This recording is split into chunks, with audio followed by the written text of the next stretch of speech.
सूर्य का प्रकाश आंगन में भर जाता है। रवि और मीरा के खुशहाल घर को रोशन करता है। अनन्या, सिया, अर्जुन और कबीर खुशी से हंसते हुए दौड़ते और खेलते हुए हवा भर देते हैं। रवि और मीरा अपने बच्चों को देखते हैं।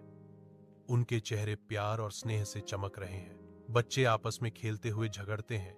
उनके छोटे हाथ रंगीन खिलौनों की ओर बढ़ते हैं। बच्चों के बीच चंचल संघर्ष का एक पल दिल को छू लेने वाले आलिंगन में बदल जाता है। आंगन परिवार और बचपन की साधारण खुशियों से जीवंत है।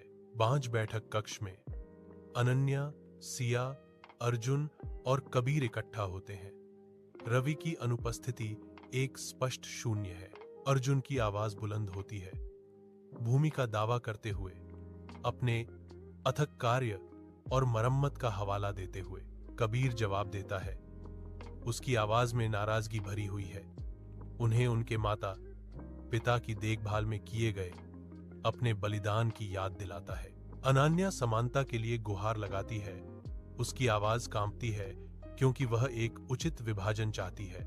सिया का बेचने का व्यावहारिक समाधान अस्वीकार कर दिया गया और मीरा के मध्यस्थता के प्रयास बेअसर रहे। बच्चे चुप हो जाते हैं, अपनी मां की आंखों में आंसू आते देख। उनकी गलती का एहसास उनके चेहरों पर फैल जाता है। तुम्हारे पिता और मैंने इस घर को प्यार से बनाया था, न कि तुम सबको बर्बाद होते देखने के लिए, मीरा कहती है। उसकी आवाज भावना से भरी हुई है। भाई गले लगते हैं। इतने समय बाद एक ठोस संबंध बनता है। लिविंग रूम में एक नाजुक शांति स्थापित होती है। संपत्ति का बंटवारा उचित रूप से किया गया है, लेकिन इससे भी महत्वपूर्ण बात यह है कि परिवार साथ रहता है। बहस की गूंज फीकी पड़ जाती है। सूर्य का प्रकाश आंगन में भर जाता है। रवि और मीरा के खुशहाल घर को रोशन करता है।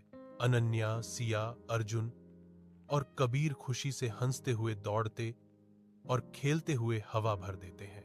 रवि और मीरा अपने बच्चों को देखते हैं। उनके चेहरे प्यार और स्नेह से चमक रहे हैं। बच्चे आपस में खेलते हुए झगड़ते हैं।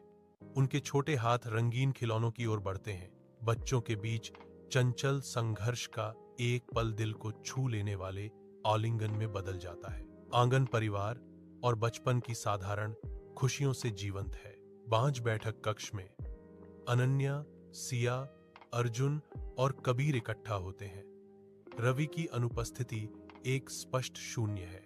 अर्जुन की आवाज बुलंद होती है, भूमि का दावा करते हुए, अपने अथक कार्य और मरम्मत का हवाला देते हुए। कबीर जवाब देता है,